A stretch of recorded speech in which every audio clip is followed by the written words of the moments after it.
Kalau sudah terlalu asik berkhayal, menghitung bintang di langit, malas berusaha.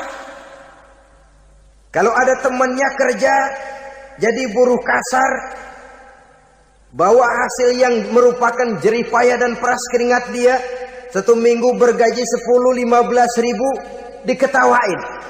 Apaan gaji lu 10 ribu 15 ribu? Entar gua nih kalau ketembus 100 juta entar. Yang 10 ribu dan 15 ribu keringat orang itu dihina, itu dicela. Tetapi dia selalu menghitung, entar nih gua. Entarnya wallahu a'lam. Saudara hadirin yang saya muliakan, timbullah sikap malas. Padahal di tengah negara sedang membangun di berbagai bidang kehidupan. Maka sifat malas ini merupakan musuh kita.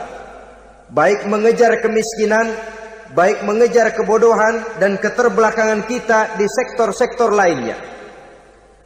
Alangkah akan terganggunya roda pembangunan di negara kita ini jikalau sebagian besar rakyat dihinggapi oleh penyakit malas, yang malas ini dilatar belakangi oleh penyakit tulul amal, terlalu muluk angan-angan, yang angan-angan ini dininabobokan oleh keinginan untuk mendapatkan untung yang besar tanpa peras keringat dan banting tulang. Sasaran yang lebih jauh, dan ini yang paling kita khawatirkan, hancurnya kubu-kubu pertahanan moral daripada bangsa kita. Kita sependapat bahwa lebih penting daripada membangun jembatan adalah membangun manusia yang membangun jembatan. Bahwa lebih penting daripada mengaspal jalan raya adalah membangun mental manusia yang melaksanakan pengaspalan itu. Dengan kata lain, membangun dan mempersiapkan manusia pembangunan. Tanpa itu, maka saya merasa khawatir kalau nanti kita tidak akan sampai kepada target yang kita harapkan oleh karena kandas di tengah jalan. Saudara-saudara kaum muslimin rahimakumullah, Islam sebagai agama yang mengajarkan manusia untuk berusaha dan mengeluarkan segala kemampuan untuk melaksanakan segala usahanya itu, sangat membenci sifat malas, sangat membenci sifat tulul amal atau panjang angan-angan. Dan oleh karena judi melahirkan dua sifat itu, Islam sangat menganjurkan pengikutnya untuk menjauhi segala macam jenis perjudian, baik yang terang-terangan maupun yang dilakukan secara samar-samar, tidak ketara, judi canggih sesuai dengan canggihnya teknologi daripada manusia itu sendiri. Ini adalah penyakit yang meracuni masyarakat manusia dari sejak berpribadi, bertetangga, berumah tangga, sampai kepada berbangsa dan bernegara. Dan kasus-kasus yang timbul sudah cukup banyak, yang tidak mungkin lagi kita katakan hanya sekedar bersifat kasuistis, bersifat kasus-kasus kecil saja. Sebelum riaknya naik ke permukaan, marilah kita membuat benteng untuk masing-masing pribadi muslim memelihara dan menjaga diri jangan terseret dalam permainan yang bernama judi, apapun bentuknya, bagaimanapun cara dan ragamnya. Karena jelas bahayanya lebih besar daripada manfaatnya. Taruhlah kita barangkali kemarin-marin hanyut dalam arus perjudian, tetapi hendaknya kita bisa mengambil pelajaran bahwa seorang mukmin adalah seorang yang apabila dia melakukan kesalahan, dia segera sadar, dijadikannya pelajaran untuk tidak diulanginya lagi pada masa-masa yang akan datang. Dengan sikap semacam itu, kita tidak lagi akan mengulangi kesalahan-kesalahan lama, dan grafik kehidupan kita dari hari ke hari akan makin menunjukkan hal-hal yang baik dan positif adanya. Saudara-saudara kaum muslimin rahimakumullah, kalau ABRI masuk desa, rakyat beruntung. Kalau jaksa masuk desa, rakyat bahagia. Kalau koran masuk desa, rakyat ikut jadi cerdas. Tapi kalau judi masuk desa, rakyat kiamat. Pembangunan akan terbengkalai, roda perekonomian akan lesu. Karena mestinya orang membelanjakan uang untuk sesuatu yang dia perlukan, akhirnya dia belanjakan untuk sesuatu yang dia tidak perlukan, karena gambaran, khayalan akan mendapat keuntungan yang jauh lebih besar lagi. Padahal istilah orang-orang tua kita dulu, lebih baik makan singkong betulan daripada makan roti ngimpi. Artinya uang yang 1.000-2.000 rupiah itu lebih baik dibelikan beras, dimasak, makan bersama anak dan istri, terasa nikmat dan halalnya, ketimbang beli kertas lalu ngelamun, menghayal, menghitung yang bukan-bukan. Itu kertas dibolak madep ulon, dibolak madep mudik, diputar sana, diputar sini, akhirnya palanya ikut muter. Kira-kira apa yang cocok? Masih belum puas, kertas dilihat, orang gila ditanyain. Sudah tahu waras, orang gila yang ditanya. Masih belum puas, nanya orang gila, tidur di kuburan. Allahu Akbar. Padahal di rumahnya tempat tidurnya empuk, anget, nggak ada nyamuk. Kuburan, tidur di kuburan. Dampak negatif yang semacam ini pada gilirannya mau atau tidak mau akan menyeberang kepada garis akidah, membahayakan dan mengancam nilai-nilai tauhid yang kita miliki. Sudah kertas dibolak-balik, tidak puas, orang gila ditanya. Orang gila ditanya belum maram, tidur di kuburan. Barangkali ada bisikan. Saudara hadirin yang saya muliakan, memang walaupun wahyu sudah berhenti, tapi Allah masih memberikan ilham kepada hamba-hambanya yang dikehendakinya. Tetapi ilham itu bentuknya positif. Kalau saudara pagi-pagi berniat, tahu-tahu datang pikiran nanti malam mau ngaji, itu namanya ilham. Kalau saudara sedang merenung, tahu-tahu datang pikiran, saya mau sedekah, itu namanya ilham, bentuknya positif. Tapi kalau ngelamun, tahu-tahu datang pikiran nomor sekian pasang, itu bukan ilham, itu belis.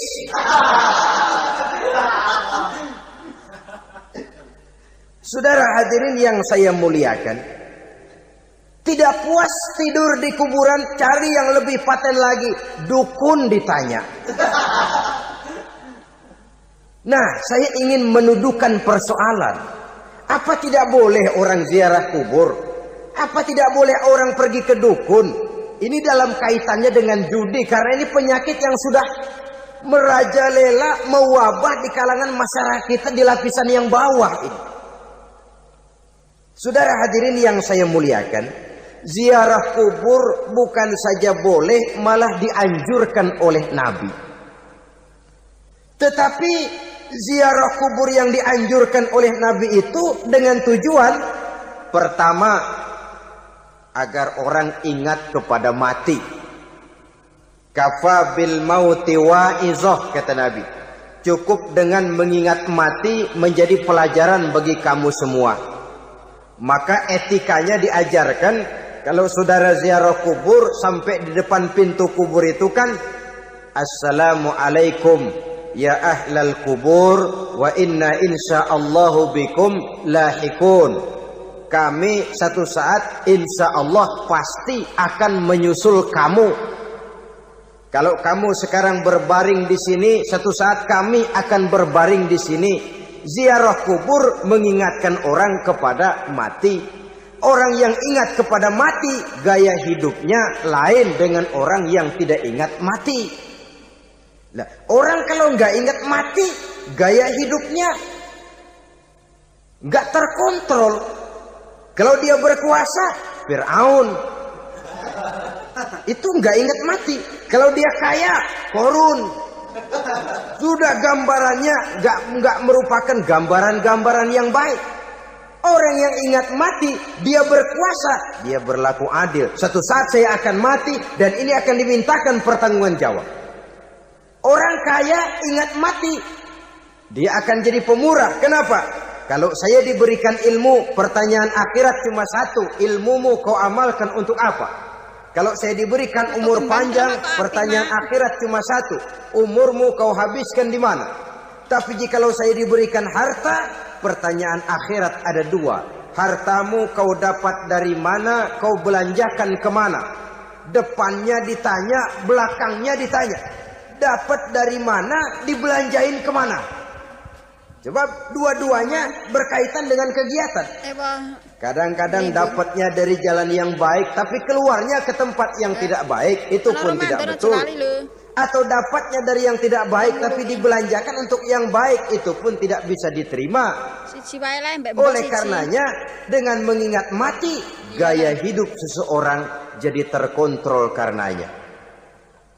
Yang kedua, dianjurkan kita untuk berziarah kubur itu mendoakan orang-orang yang sudah meninggal.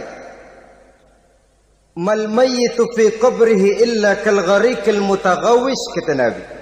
Orang yang sudah meninggal itu di alam barzakhnya adalah seperti orang yang tenggelam di lautan, menunggu doa dari keluarganya yang masih hidup. Apakah itu anaknya, kemenakannya, cucunya, dan lain sebagainya. Adapun yang kalau kita ziarahi itu kuburnya orang-orang yang kita tahu merupakan orang soleh, orang yang berjiwa bersih, yang kita kenal ketakwaannya kepada Allah Subhanahu wa taala, tidak ada salahnya kita bertabarruk, asal jangan dengan satu keyakinan bahwa dia secara mandiri bisa mendoakan kita. Dia hanya bisa melakukan itu hanya dengan izin Allah. Nah, umumnya orang kalau sudah ziarah ke kubur-kubur keramat itu Allahnya kelupaan. Itu yang dikhawatirkan merusak dan mengganggu akidah. Sehingga di awal-awal perkembangan Islam, Nabi pernah melarang orang ziarah kubur itu. Ini bisa kita simak dari hadis, kuntu nahaitukum an ziyaratil qabri fazuruha. Dahulu aku pernah melarang kamu untuk ziarah kubur. Adapun sekarang kalau mau ziarah, ziarahlah kamu. Kata-kata dulu aku pernah melarang kamu itu menggambarkan bahwa pada permulaan perkembangan Islam, nilai keimanan para sahabat masih rapuh, masih lemah, masih memerlukan pembinaan. Sehingga kalau mereka sering ke kubur, dikhawatirkan mereka minta kepada kubur. Nah, tetapi tatkala nilai keimanannya sudah mapan, sudah kuat, kata Rasul, fazuruha. Adapun sekarang kalau mau pergi berziarah, ziarahlah kamu. Saudara hadirin yang saya muliakan, jadi jangan melupakan Allah. Saya bisa saja berkata, kalau saya misalnya pakai cincin, lalu saya bilang, saya sejak pakai cincin ini, jangan anak gadis, nenek-nenek ngelihat saya lemes. Atau sejak pakai cincin ini, dagangan laris bener. Cincin itu yang menggelincirkan akidah. Untuk tidak tergelincir, orang harus tidak melupakan Allah. Dia bisa berkata, alhamdulillah, Allah memberikan keistimewaan kepada batu cincin saya. Batu cincinnya tidak apa-apa, Allah yang memberikan keistimewaan. Ini dalam bentuk yang langsung. Dalam bentuk yang tidak langsung kita bisa lihat, misalnya kalau petani ditanya, ini bisa panen besar ini rahasianya apa, Pak? Oh, pupuk urea, pupuk urea. Nah, Allah nomor 16.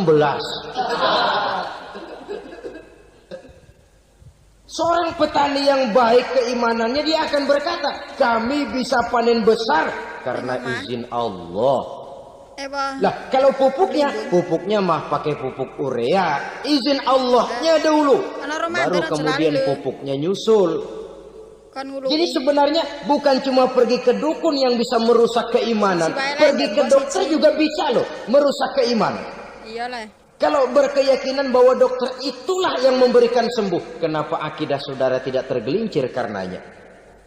Dokter hanya memberikan obat dan resep, sembuh itu datangnya dari Allah.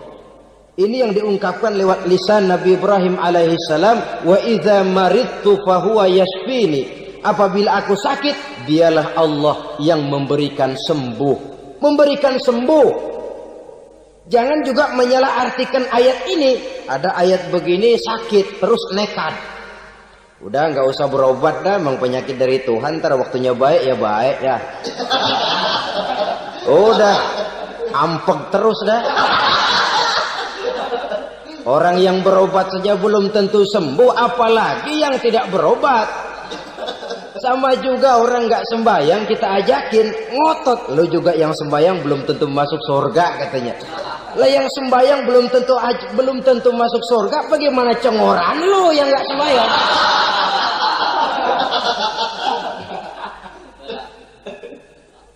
Saudara hadirin yang saya muliakan, kaum muslimin yang berbahagia. Jadi dengan demikian, maka jangan menghilangkan Allah. Kita, ajaran pokok dalam Islam adalah ajaran tentang tauhid. Tauhid ini menyangkut mengesahkan Allah, baik di dalam zatnya, baik di dalam sifatnya, baik di dalam perbuatannya, baik di dalam beribadah kepadanya. Tauhid dalam ibadah itu ada. Tauhid dalam zat artinya zat Allah itu tidak tersusun, tidak terdiri dari bagian-bagian yang bisa dipecah-pecah. Ya seperti kita ini kan ada kepala, ada kaki, ada tangan. Allah tidak tersusun zatnya dari bagian-bagian. Esa zatnya tidak bisa dibagi-bagi. Esa sifatnya artinya Allah itu sifatnya tidak pernah berubah. Sejak dahulu sampai sekarang Allah itu cinta kepada orang beriman yang melakukan kebaikan. Dan Allah benci kepada orang kufur yang melakukan kejahatan. Mustahil satu saat Allah berubah. Orang kufur yang berbuat kejahatan didemenin, orang mukmin yang berbuat kebaikan dikeselin. Misalnya tahun 2000 Tuhan giliran jengkel sama orang mukmin. Itu mustahil, dia esa di dalam sifatnya.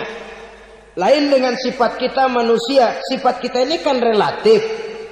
Ada saatnya kita senang, lain saat yang kita senang betul kita caci maki. Hari ini kita caci maki, besok kita puji. Lihat teman kaya, habis kita omongin. Boleh jadi dia kaya, kenapa? Dukunnya 36. Begitu kita habis caci maki begitu, dia datang ngasih duit sama kita. Cacian itu bisa berubah menjadi pujian. Lu ya emang bukan main dah. Sifat kita itu relatif, bisa terpengaruh oleh situasi dan kondisi. Saudara hadirin yang saya hormati, kaum muslimin yang berbahagia. Allah juga esa di dalam perbuatannya. Artinya di dalam menciptakan apapun yang akan diciptakan oleh Allah, di dalam melakukan apapun yang akan dilakukan oleh Allah, tidak terikat kepada faktor lain, tidak memerlukan bantuan lain. Dia adalah mutlak. Nah, kemudian kita mengesahkan Allah dalam zatnya, mengesahkan Allah dalam sifatnya, mengesahkan Allah dalam perbuatannya, belum tentu berarti kita mengesahkan Allah dalam ibadahnya. Sebab banyak orang yang yakin betul Allah itu esa, teguh dengan pendiriannya. Tuhan lu siapa? Allah. Allah bagaimana? Esa. Bagaimana kalau dua? Kagak. Tiga? Enggak. Mantap. Soal tahlil paten. Tapi dalam ibadah kadang-kadang dia tidak mentauhidkan Allah. Ini makna wa ma umiru illa liya'budullaha mukhlisin. Kami tidak memerintahkan kepadamu kecuali untuk beribadah kepadaku, kata Allah, dengan ikhlas. Beribadah kepada Allah dengan ikhlas itu artinya apa? Beribadah hanya untuk Allah saja. Nah, kalau hanya untuk Allah saja, lalu kita minta berdoa di depan kuburan orang yang soleh, apa syirik? Tidak syirik. Kalau kita berkeyakinan bahwa orang tempat kita memanjatkan doa itu hanya bisa mendoakan kita dengan izin Allah. Dia sendiri tidak punya kekuasaan apa-apa. Tanpa izin Allah dia tidak bisa berbuat apa-apa. Itu tidak menyebabkan orang menjadi syirik. Sama saja dengan kalau saya berkata tadi, alhamdulillah Allah telah memberikan keistimewaan kepada batu cincin saya. Apa salahnya Allah memberikan keistimewaan kepada benda-benda mati? Allah memberikan keistimewaan kepada Hajar Aswad, benda mati. Allah memberikan keistimewaan kepada Masjidil Haram, benda mati. Allah memberikan keistimewaan kepada Ka'bah, benda mati. Orang tawaf keliling Ka'bah, sembahyang di Masjidil Haram, sujud menghadap kepada Ka'bah. Apakah jadi syirik? Tidak. Kita tidak menyembah Ka'bahnya, kita menyembah yang punya Ka'bah itu. Nah, di sini kita lihat bahwa fungsi Ka'bah hanya merupakan wasilah. Tapi kalau Allahnya kita hilangkan, jadilah kita penyembah batu. Hanya saja batu itu berbentuk 4 bernama Ka'bah. Sa'i, orang yang melaksanakan haji, lari-lari antara Safa dan Marwah, amalan apa itu? Seakan-akan kita menghormati bukit-bukit, gunung-gunung. Tapi bukan itu yang kita tuju dalam pelaksanaan sa'i itu. Yang kita tuju adalah ini perintah Allah. Allahnya yang diutamakan.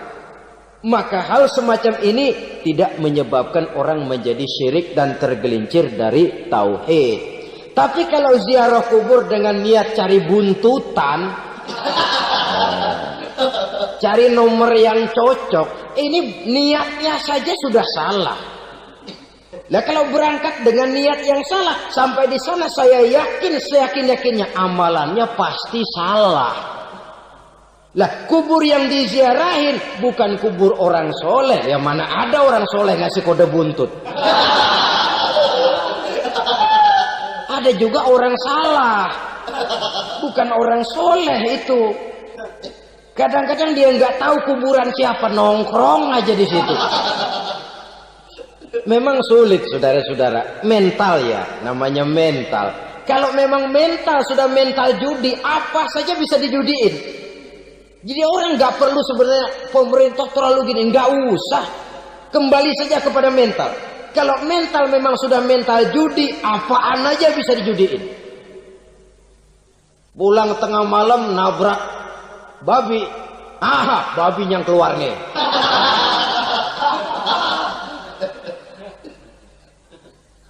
Mobil lewat, nomornya bisa dijudiin.